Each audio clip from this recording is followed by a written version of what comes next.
I Taught My Grandmother to Read and Other Story book is written by Sudha Murthy. It's a collection of stories based on her own experience. The first story of this book is How I Taught My Grandmother to Read. It's based on an experience from her own life, how she teaches her 62-year-old grandmother to read. When the grandmother feels dependent after missing an episode of her favorite serial of Kashi Yatre novel in weekly Karma Veera, she decides to learn the Kannada alphabet. The granddaughter becomes her teacher and grandmother works hard to read a novel on her own.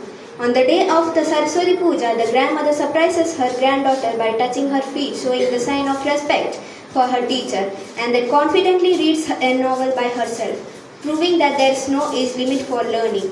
Literacy is a journey of self-respect and freedom.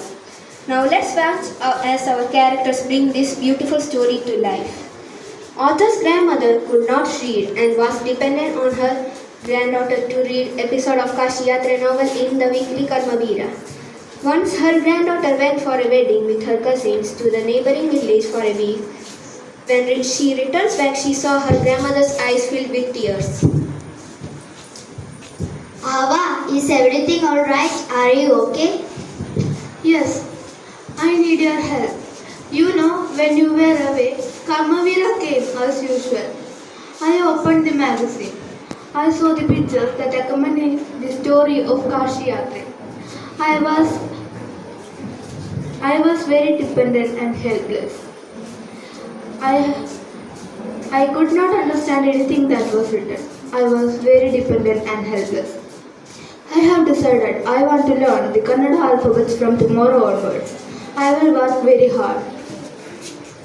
Ava, at this age of 62, you want to learn alphabets?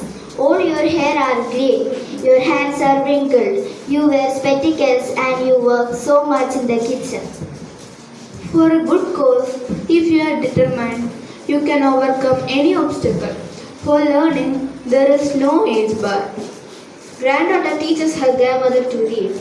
On the day of Saraswati Puja, grandmother walks towards her holding a new book and touches her granddaughter's feet. Ava, what are you doing? I am touching the feet of my teacher, not my granddaughter. You taught me with such affection that now I can read a novel confidently. It is my duty to respect my teacher. Ava holds up the book with a triumphant smile. She opens it and reads the title aloud with perfect clarity. Kashi Yatre by Triveni. The granddaughter's eyes fill with tears. This book is must read for anyone who believes in power of reading and the lifelong quest for knowledge.